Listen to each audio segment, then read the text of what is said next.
Buenos días, estimados estudiantes.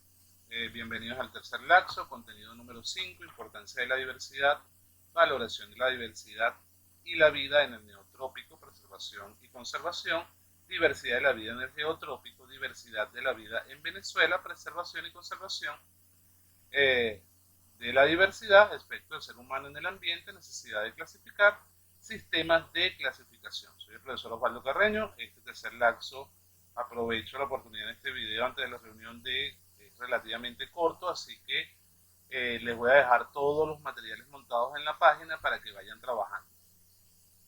Comenzamos entonces con la clase de hoy.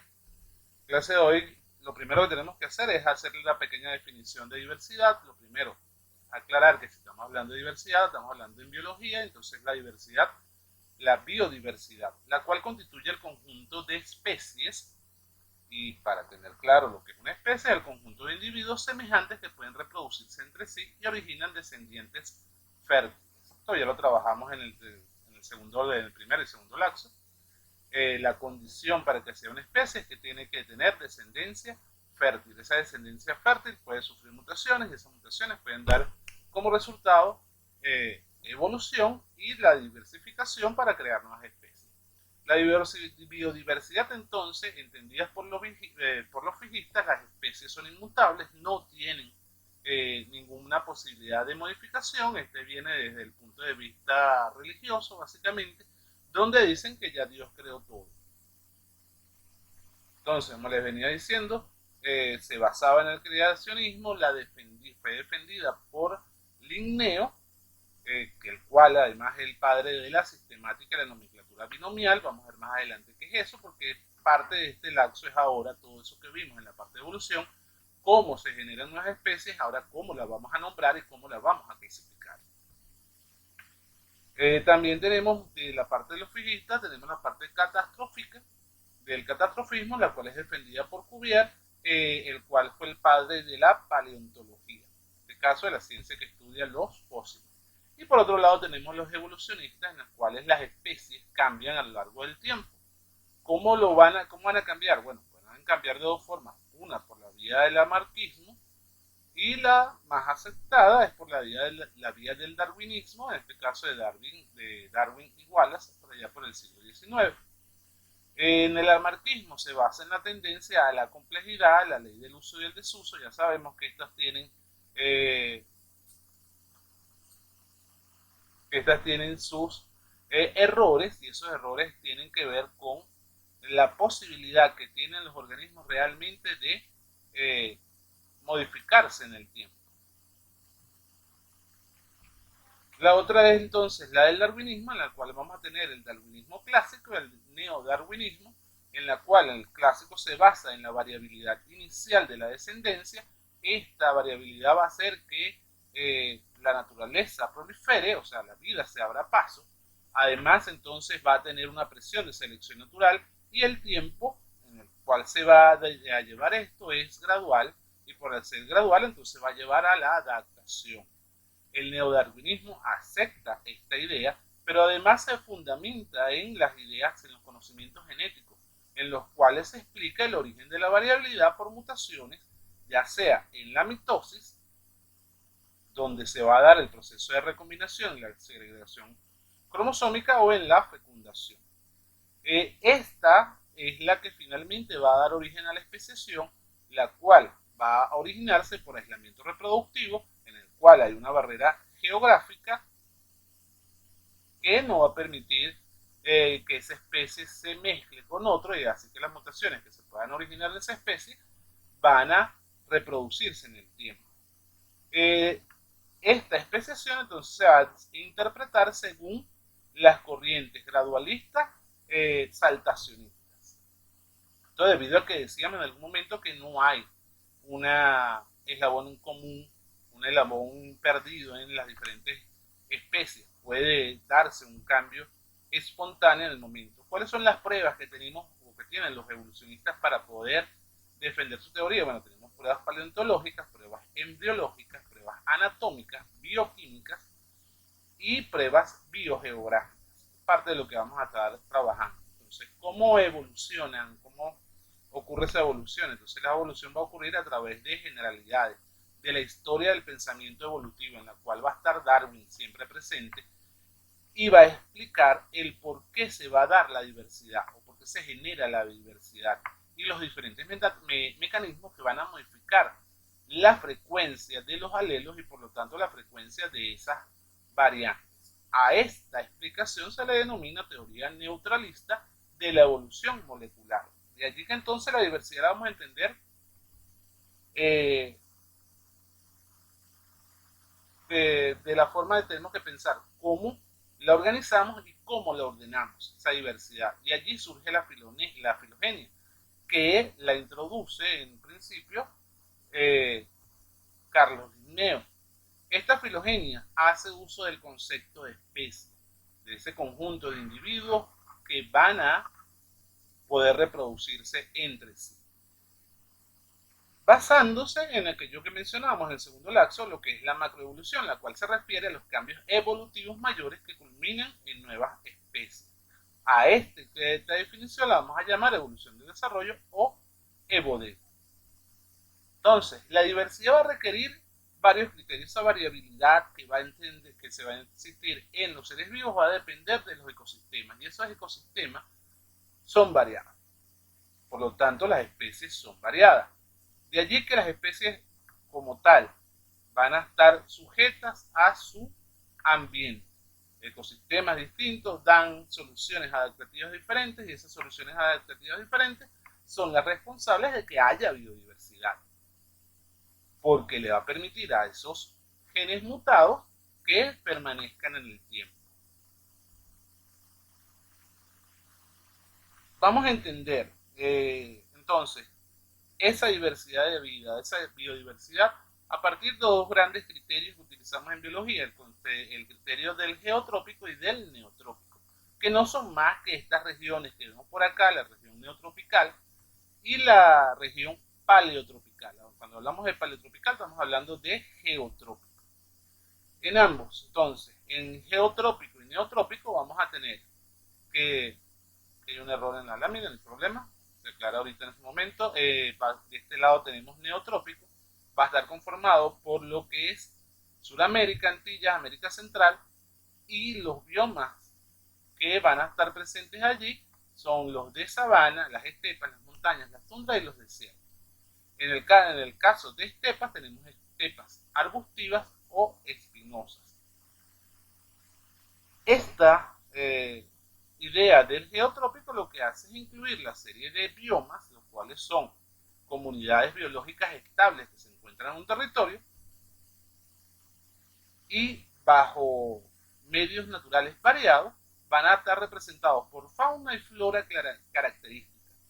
Cuando hablamos, por ejemplo, de el neotrópico, estamos hablando de algunos especímenes, por ejemplo, pez ángel, guppy, piraña, caimanes, eso por el lado de los peces. En el lado de los reptiles tenemos caimanes, cocodrilos, tortugas, de los anfibios, ranas, sapos, aves tenemos como representantes colibríes, pavo real, aunque debemos hacer la salvedad que el pavo real no es netamente del neotrópico, fue introducido, guacamayas, loros, tapires, odantas, puercoespín, monos y jaguar. Esto para el lado del neotrópico, toda esta región neotropical. También vamos a tener entonces flora característica para cada uno de ellos. Si hablamos de el neotrópico, estamos hablando de las selvas húmedas, bosques tropicales lluviosos, que son netamente propicios o pertenecen a la parte neotropical. No es que no haya en otros lados, ojo, por eso es que hablamos del paleotrópico o el geotrópico. Allá también tenemos una zona tropical, también tenemos altos grados de diversidad que no vamos a encontrar fuera de los trópicos. ¿Podemos encontrar bosques canadienses? Sí, pero la mayoría son muy poco diversos. Eso a modo de ejemplo. Para el caso del paleotrópico, entonces tenemos tigres de bengalas, leones, cebras, una variedad de aves. También podemos encontrar reptiles, podemos encontrar, por ejemplo, en vegetación los baobab africanos, Eso para que tengamos una idea de esa parte del neotrópico y el geotrópico. ¿Cómo surge esa variabilidad? Esa variabilidad va a surgir a partir de esa mutación, pero ella lleva un proceso en el tiempo. Ese proceso en el tiempo es el que ha ido dando pie a que a partir de organismos unicelulares se fueran dando la aparición de los organismos pluricelulares, y esos organismos pluricelulares, al ir mutando, fueron dando origen a las diferentes variedades de especies que han surgido a lo largo del tiempo. Ese es el ejemplo que tenemos allí en cuanto a la línea evolutiva. ¿Cuántas especies hay descritas? Y ojo, falta un poco de especies que no se han descrito todavía. Una se han extinto y ni siquiera la llegamos a conocer. Cerca de 1.600.000 especies se han descrito hasta el momento. Eso nos incluye todo lo que son invertebrados, virus, bacterias, hongos, algas, plantas y los vertebrados como tal. Si nos damos cuenta, aquellos individuos que son netamente visibles, que son los que nosotros más o menos conocemos, representan una pequeña parte de las especies que existen en el planeta, siendo los invertebrados los que tienen mayor cantidad de especies.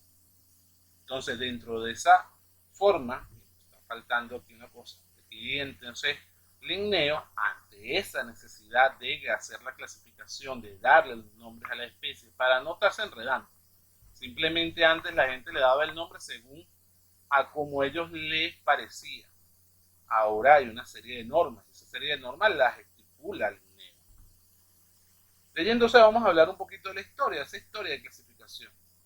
Si se han descubierto entonces más de 1.000.000 de especies de animales, y de esas más de 1.000.000 de especies hay 325.000 especies de plantas, y la lista aumenta cada año, por lo mismo que les dije, que no se han descrito, no se han visto todavía, o no se han identificado todas las especies que existen, pues cada año se pueden encontrar muchas más.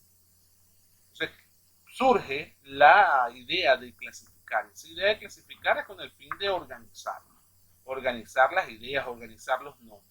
Los organismos entonces para organizar esos organismos, se desarrolla una serie de ideas o nombres comunes, pero esos nombres comunes, como les dije, no nos permiten tener una uniformidad en cuanto a nombres a lo largo del el planeta. Cada quien, dependiendo de su región, le da nombres diferentes. Ocurre mucho con los modismos en el castellano. De allí surge la idea entonces de la taxonomía, la cual viene del griego taxi y del nomos, que simplemente es una norma o regla. Si se les parece al cladograma es porque en la parte de taxonomía hacemos uso de los cladogramas. Ellos nos permiten ordenar los individuos, y al hacer obtenerlos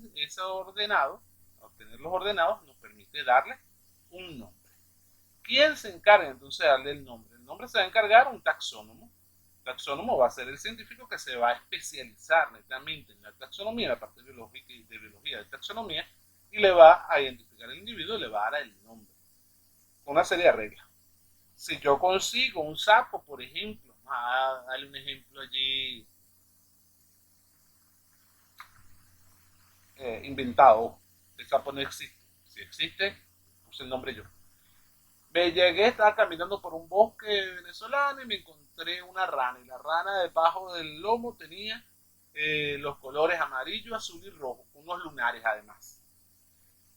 A esta rana, como yo la encontré, como más nadie la vio, yo decido darle el nombre. Y eso va a tener su forma de darse. Debo de escribirlo en latín, debo colocarle el género y la especie al final, que es al final lo que yo voy a darle el nombre como tal. Si es una nueva especie, como dije ya, una rana que va a tener amarillo y rojo en el lomo, ya es bien difícil de conseguir, pero bueno, le doy el nombre, lo decido yo. Y después me voy a alcanzar un nombre, mira, este es el nombre que yo le quiero dar, y me va a decir si es factible o no es factible. Esos sistemas de clasificación no son nuevos. Dijimos que Linneo en 1700 le coloca el nombre. Vienen ya desde del 350 a.C., donde Aristóteles hizo la separación entre el reino vegetal y el reino animal e introdujo el término especie para darle significado a formas similares de vida. Eso es lo que para él era una especie. En la actualidad el término especie se va a referir entonces, como dijimos al principio, al conjunto de organismos de una clase particular estrechamente relacionados que pueden entrecruzarse y producir crías fértiles. Además de esto, entonces Aristóteles divide a los animales, según lo que él vio, en marinos y aéreos y terrestres.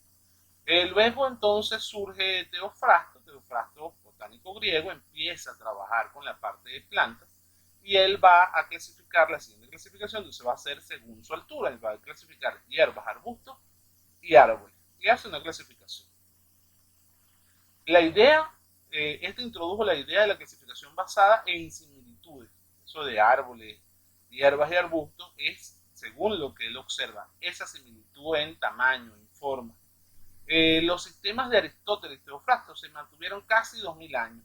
Fue hasta el siglo XVI y el siglo XVII que exploradores llevaron a Europa plantas y animales sin identificar de otras tierras cuando se empezó a necesitar de otro sistema de clasificación y se hicieron listas organizadas de acuerdo a las características estructurales y el valor medicinal. Para entrar un poquito más en la historia de la clasificación, entonces John Wright, botánico inglés, inventó un método para clasificar plantas de acuerdo a la estructura de las semillas. De ahí surge la idea de las mono y las dicotiledóneas. Fue llamado el padre de la historia natural inglesa. Vivió a 200 años antes que Darwin y Mendel fue el primero en observar que las especies es un grupo de organismos capaces de entrecruzarse. Entendió entonces John Wright la necesidad de darle un nombre científico a los individuos y es el que indica entonces que los nombres debemos darlo en latín. Luego surge Linneo, padre de la clasificación moderna, aunque estaba ligado al fijísmo. Él asigna a cada organismo el reino. Puede ser reino animal, reino vegetal, lo subdividió cada categoría en categorías más pequeñas. En ese tiempo se reconocieron reino, género y especie. Publicó su sistema de clasificación de plantas y de plantas y animales en 1758. Él nos dice entonces que la especie es la unidad básica del sistema de clasificación y se basa en las similitudes de la estructura del cuerpo. Es considerado entonces, por esto que él plantea, el fundador de la taxonomía moderna. Y él establece un sistema binomial, el sistema de género y especie, también llamada nomenclatura binomial o sistema de clasificación binomial. Este sistema es para dar a todos los organismos nombres. A cada especie se le asigna un nombre de 2 palabras en latín. Así, por ejemplo, el nombre común del hombre, tenemos varios. Vamos a dar ejemplo con el Homo erectus, hombre, erecto, camina. Su significado como tal es hombre recto, el primero que logra pararse. Y el cormorán, para el lado de las aves, el cual es Phalaclocora carbo, lo que significa un cuervo carbo de color carbón.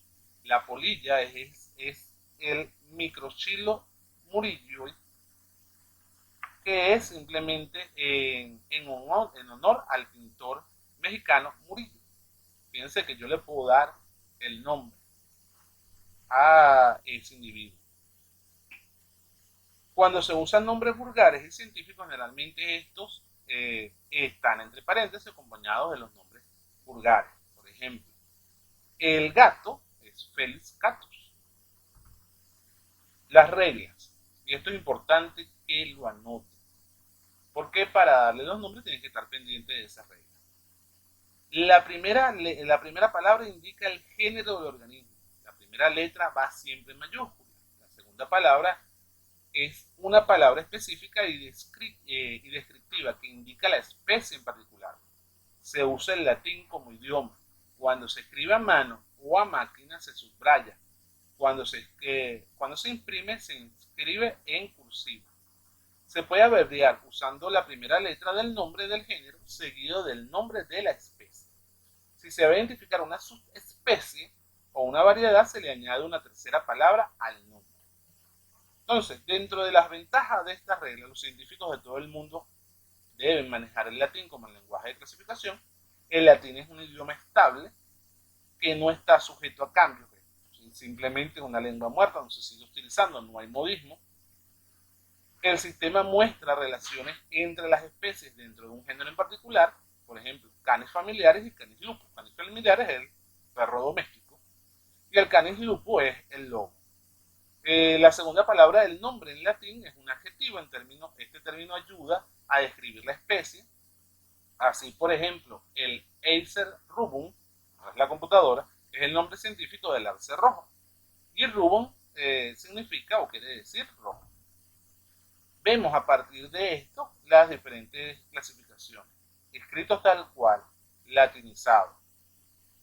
Reino lo dejamos igual, filum se escribe así por la parte del latín, no es filo, lo van a encontrar en algunos libros así.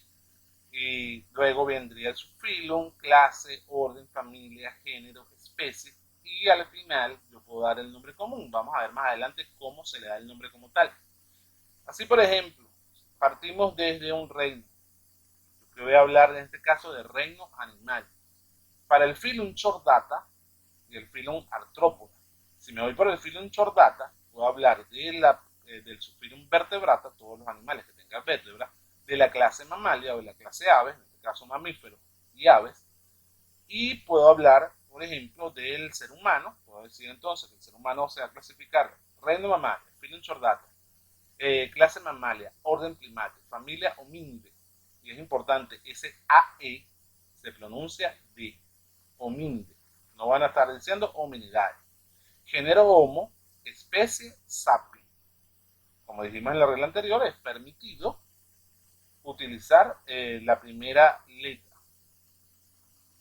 en mayúscula con la palabra Sapien. Pero aquí, y esa es la idea de presentarle las láminas, y que ustedes escuchen el video, hay un error. Y el error es el siguiente.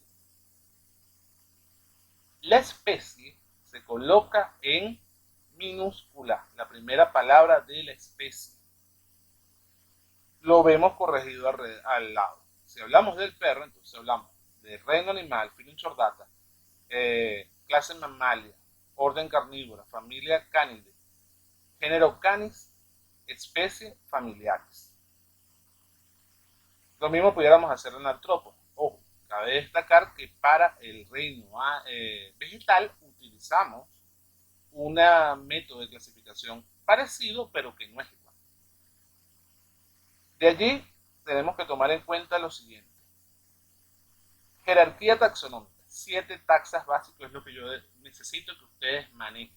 Esos taxas básicos son dominio, reino, filum, clase, orden, familia, género y especie. No me importa a veces que manejen el dominio, simplemente que manejen reino, filum, clase, orden, familia, género y especie. Con esos 7 que manejen ahorita en cuarto año es suficiente. Lo otro, está faltando aquí, se presenta en forma de escalera. Siempre que vaya a presentar o dar el nombre a una especie, lo debo hacer en forma de escalera. De todas maneras, en la clase les recuerdo.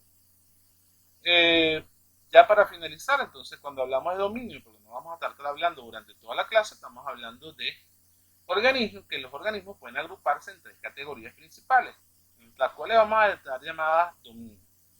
Vamos a tener, la primera categoría son bacterias o eubacterias, la segunda categoría es la arquea, la tercera categoría es la eucariota.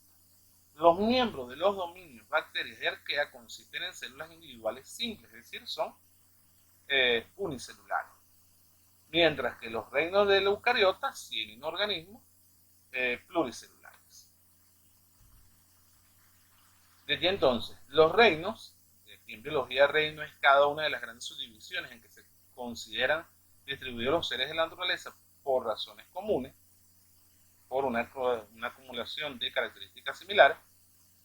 La primera organización en un reino se debe a Aristóteles, que diferencia todas las entidades de la naturaleza en los conocidos reinos animal y vegetal, pero ya existen más. Entonces vamos a hablar de 5 reinos: reino monera, reino protista, fundi, plantae y animal.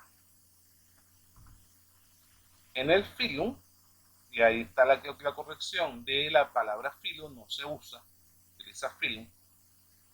En zoología, el filo es una categoría taxonómica que está entre el reino y la clase y se utiliza para subdividir el reino animal y el reino protista. En botánica, el reino Plantae suele emplear el término división en lugar de filo, siendo ambos términos equivalentes, o sea que no es que necesariamente un error que cometas, siempre tienen que estar pendientes de colocar división en vez de filo.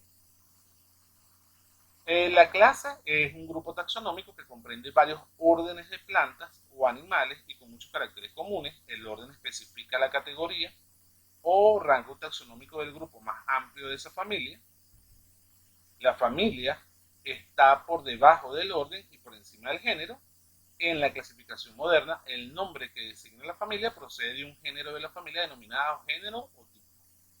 Los nombres de la familia de animales finalizan siempre en idea, como Equide, la familia de los caballos. Los nombres de las plantas casi siempre terminan en ace, como en Disace, la familia de la cardencha.